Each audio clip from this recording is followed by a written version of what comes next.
বৈরাগ্য নেই, সারা জীবনে কোনো কিছুর জন্য ছাড় দেয়নি, কাউকে কোনো ত্যাগ স্বীকার করিনি, কড়াই গন্ডায় বুঝে নিতে চেয়েছে সব। যার মধ্যে কোনো ত্যাগ নেই, কোনো বৈরাগ্য নেই, তিনি বেঁচে থাকলেও মারা।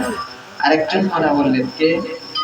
না তীর্থপথ সেবায়, যিনি গোবিন্দের চরণ সেবার সঙ্গে যুক্ত হতে পারলেন না, তিনি বেঁচে থাকলেও মারা। ভাগবত। তাই জিজ্ঞাসা করি নিজের কাছে যে আমি বেঁচে আছি না মরে গেছি? আমি তো মরে গেছি, আপনারা বেঁচে আছেন কিনা জানি না। ঠিক ভাগবতের সংজ্ঞায়, ভাগবতের সংজ্ঞা অনুযায়ী আমার তো মনে হচ্ছে মরে গেছি, কেননা বেঁচে থাকার যে লক্ষণগুলো বলেছে তা কখনোই নেই। এই ভগবান ব্যক্ত করেছে। তাহলে ভগবান শ্রীকৃষ্ণ ওই পিতানন্দ বসুদেব এবং দেবকীকে জড়িয়ে ধরে এই কথাগুলো বলেছিলেন যে বেঁচে থাকার সার্থকতা কোথায়।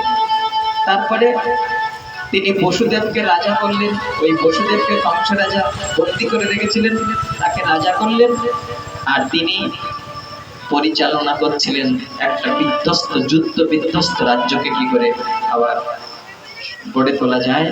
আর নন্দ আদি গোপগণকে, যারা বৃন্দাবন থেকে এসেছিলেন, তাদেরকে কৃষ্ণ বিদায় জানালেন। পিতা, আপনাদের কাছে আমরা ঋণী আছি, আমি ঋণী আছি। আমাকে পালন করেছেন ছোটবেলা থেকে কত আদর যত্ন করে, সেই স্থান মমতার কাছে আমি ঋণী আছি। আমি আবার বৃন্দাবনে যাব। এইভাবে নন্দাদি গোপগণকে সান্ত্বনা দিয়ে তিনি ব্রজে পাঠালেন। কৃষ্ণ এখন মথুরায় আছেন। এবার একটি ভজন কীর্তন শুনবো আমাদের আচার্য মুখে। তারপরে আমরা